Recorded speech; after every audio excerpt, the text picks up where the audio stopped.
Hello everyone. So XTool has dropped a new release of XTool Studio. It's version 1.8.14, and we're going to take a look in this video at the new features, show you some of the things that'll help you out when you're designing and working with projects.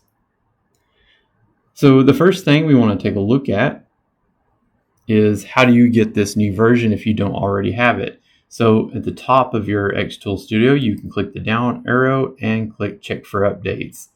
And it should say what version you're on. You may not get it this way. You might need to go to the XTools website and then download the installer directly. So once you've got the software installed, let's take a look at some of the new features. So the first thing that they've added is an upgrade to the MySpace section. So right here in the welcome or the home page, you'll see a tab for MySpace. And in the past, this has been for only your cloud storage and cloud projects. But what they've added is a local space. And so now they're giving you the ability to add a folder or a group of folders that are on your local device, and you can manage the projects there, which there's several things in this that's very helpful in helping you manage these projects. So mostly around adding tags and metadata for your projects and to help you kind of see what you've got.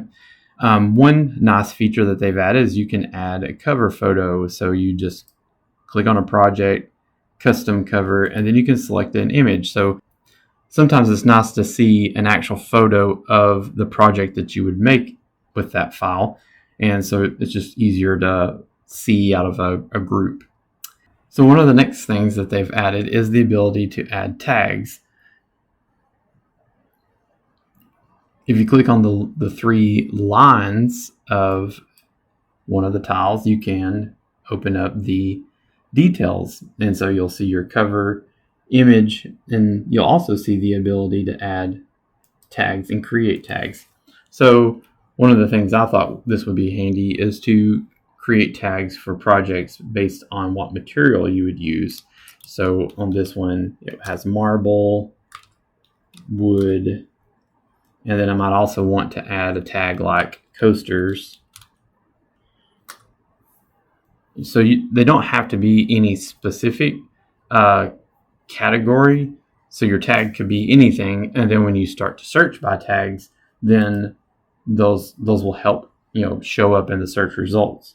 You could add some descriptions and project notes, and they've added the ability to filter all of these projects so that way it's easier to navigate. And I like that the default is the recently modified.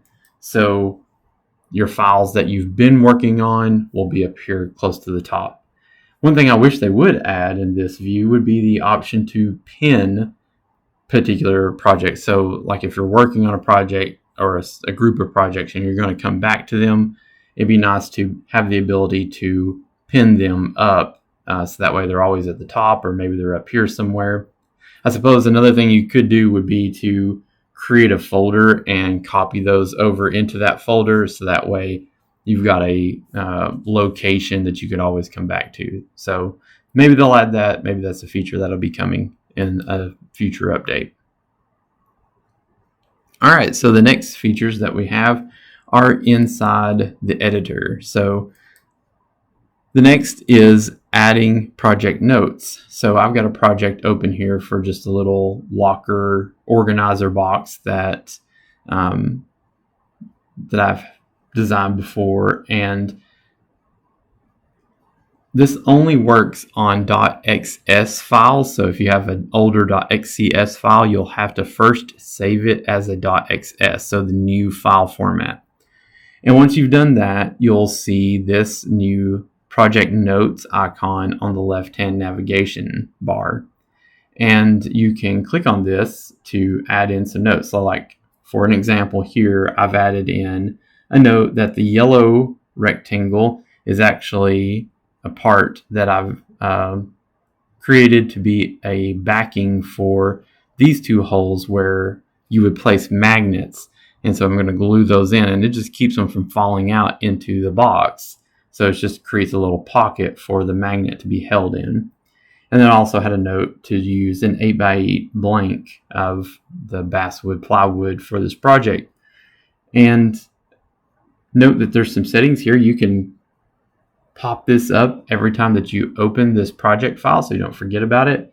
You can also have it pop up before you do the processing. So maybe there's a step that you need to do that's important to processing, and this will pop up to remind you for that. All right, so the next feature is the ability to add warp to images. So I've imported a little picture of a truck here, and now whenever you go to edit, you'll have the ability to warp. So this might be handy to shape or warp an image to make it fit on a particular shape, maybe a badge that you're going to be putting into a hat, or there's a lot of different possibilities. Or maybe you just want to warp it to kind of give it a unique shape or design to make it different. So if you wanted to change the shapes, they have some presets that you can put in, like the wave or whatever, and the orientation, vertical or horizontal. But you can also click on this tab for a custom warping, and you just grab a hold of one of the corners and you start to pull and adjust, so you can pretty much do any type of warp that you can think of. So it's a pretty nice feature. There's some, you could get creative with the application of this tool. The next new feature is a revamp to the node editing tools whenever you're editing a vector. So here I've took some text and I've changed it into just a vector. And if I go into edit, you'll see all the nodes pop up. And this is the thing that's different. If you look at the editing bar up here at the top, in the past, you would click on a node to move it around. And if you just happen to slightly be off to the left or the right of it, it would add a new node. This was kind of frustrating for me in the past. So I really like that they've separated out each of these tools. So, when you're in the select mode, you're only going to select that node. It's not going to accidentally add in more nodes. But you can click the insert, and now you're ready to add in nodes. And that's the only thing that you're going to do. Likewise, you can delete. So this is helpful. You can go in specifically select nodes and delete those.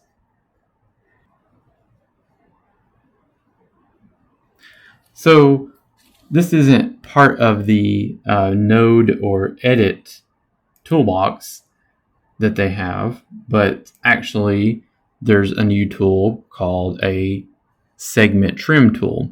So if you select a vector, so like I've got this truck selected, and then if I go in over here on the line tools here and I go down to trim, or you can hit Control T, and what this tool does is allows me to select a vector and take out that whole vector.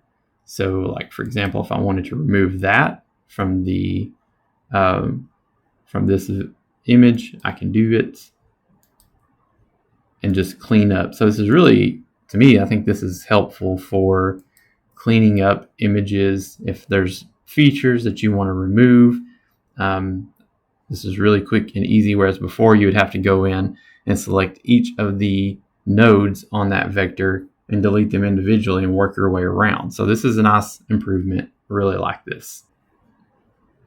So the next feature is converting an object into a variable. And the best application of this, or the best example of an application, would be to create something like name tags, or maybe asset tags that have different QR codes for every object that you're creating. So to do this, you simply select on something, and I'm doing text in this case, and you right click and then go to set variable.